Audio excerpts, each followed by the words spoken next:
দেখুন, কারণটা খুব সহজ। সেটা হচ্ছে যে এই যে স্কুলের মাঠ, এই স্কুলের মাঠের পাশে একটা পুকুর ছিল। সেই পুকুরে মাছ চাষ করে স্কুলেরই খরচা স্টুডেন্টদের কাজে ব্যবহার করানো হতো।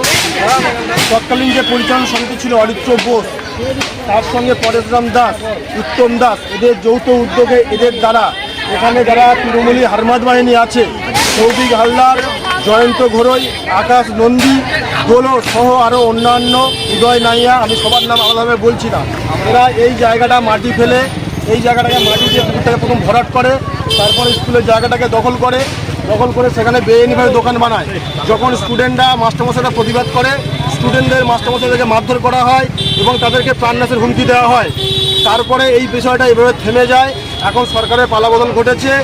উত্তেজিত স্টুডেন্টরা বারবার জানিয়েছে পুলিশ প্রশাসনকে, স্কুল কর্তৃপক্ষ জানিয়েছে এবং আমিও চিঠি করেছিলাম বিডিও এসডিওকে, পুলিশ প্রশাসনকে, কিন্তু কোনো রকম কোনো হেলদোল নেই। তাই আজকের এই সমস্ত উত্তেজিত স্টুডেন্টরা তারা তাদের স্কুলের জায়গা উদ্ধার করার জন্য এই দোকানটাকে ভেঙে দেয়। মানে এরা কারা করেছিল, যাদের নাম বলেন কারা? এরা সবাই তৃণমূলের সঙ্গে জড়িত। আর এদের সবার মাস্টার মাইন্ড হচ্ছে পরেশ দাস, ওলাবাদ বিখ্যাত দুস্থ ক্যানিংয়ের পশ্চিম বিধানসভার যে বর্তমান বিধায়ক, সেই পরেশ দাস এই সমস্তগুলো করিয়েছে। কিন্তু এটা তো বাচ্চাদের স্কুলের জায়গা, তো এইভাবে দখল করলো। স্কুলের জায়গা এইভাবে এরা মোটামুটি বেচা, কোনো কিছু বেচা ছাড়া আর কিছু ভাবতে পারে না। স্কুলের জায়গা হোক বা সরকারি সম্পত্তি হোক, সব কিছু বেচে মুনে খাবে, লুটে পুটে খাবে, এটাই এদের ধান্দা। আজকে কি পুরো দখলমুক্ত করলেন? আজকের প্রায় অধিকাংশ দখলমুক্ত হয়েছে। আমরা আগামী দিনে প্রশাসনের বিষয়টা রাখবো যে আপনারা বুলডোজার দিয়ে পুরোটা খালি করে দিন, যাতে স্টুডেন্টরা এই জায়গাটাকে ব্যবহার করতে পারে, তারা খেলাধুলো করতে পারে, এটুকুই আমরা চাইব। খেলার মাঠও দখল হয়ে গেছিলো। খেলার মাঠও দখল হয়ে গেছে, নিজের ইচ্ছা খুশি মতো এখানে চঞ্চিত ফেলতো, বালি ফেলতো। মানে বছরের হাফ দিন বাচ্চারা কি খেলবে, সেখানে ওদের কনস্ট্রাকশনের জিনিস পড়ে থাকতো। আর এগুলো সব করতো ওই আকাশ নন্দী, জয়ন্ত ঘোরই, উদয় নাইয়া, ঠিক আছে, সৌভিক হালদার, এখানে যে মেম্বার, এরা সব করতো। এরা এই স্কুলের মাঠটাকে প্রায় দখল করে রেখেছে। তোমরা কিছু দোকানপাট ছিল স্কুল চত্বরে, সেগুলো ভাঙলে কেন? স্কুলের জায়গা ছিল, সরকার তখন ছিল, তৃণমূলের দুষ্কৃতীরা মাঠটা ভরাট করে এখানে স্কুলে দোকান করেছিল। দোকান ভরাট মানে পুকুর ভরাট করে স্কুল থেকে দোকান করেছিল। তো আমরা স্কুলের ছেলেরা সবাই মিলে এসে ওই দোকানগুলো ভেঙে আবার স্কুল জায়গায় নামে নিয়ে নিলাম।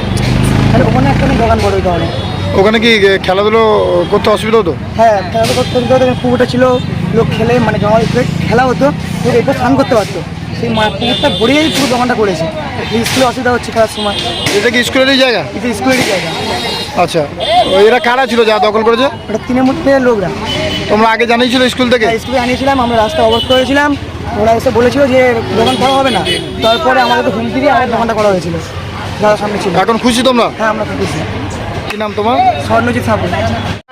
কিছু দোকানপাট ভাঙচুর করছেন। দীর্ঘদিন ধরে আমাদের স্কুলের জায়গা দখল করে নিয়েছিল। ওই জায়গায় আমরা খেলতেও পারতাম না, কি করতে পারতাম না। এই জন্য নতুন সরকার উঠেছে, তাই আমরা আমাদের জায়গা আমরা ফিরিয়ে নিলাম। আচ্ছা, ওই কারা দখল করেছিল? তৃণমূলের পার্টির ছেলেরা। আচ্ছা, এটা কি তোমাদের স্কুলে মাঠ ছিল? হ্যাঁ, স্কুলের পুকুর ছিল, একটা ভরাট পুকুর ভরে তারপরে একটা মাঠ করেছিল। আচ্ছা, এটা আগে কি তোমরা জানিয়েছিলে? আগে জানিয়েছিলাম, ওরা কিছু করেনি। তা আজকে নিজেরাই ভেঙে দিলে? আজকে আমরা সরকার পাল্টেছে, তাই আমরা নিজেরা আমাদের সম্পত্তি আমরা ফিরিয়ে নিলাম। আচ্ছা, মানে তোমরা এটা কোন স্কুল? রায়বাহিনী high school.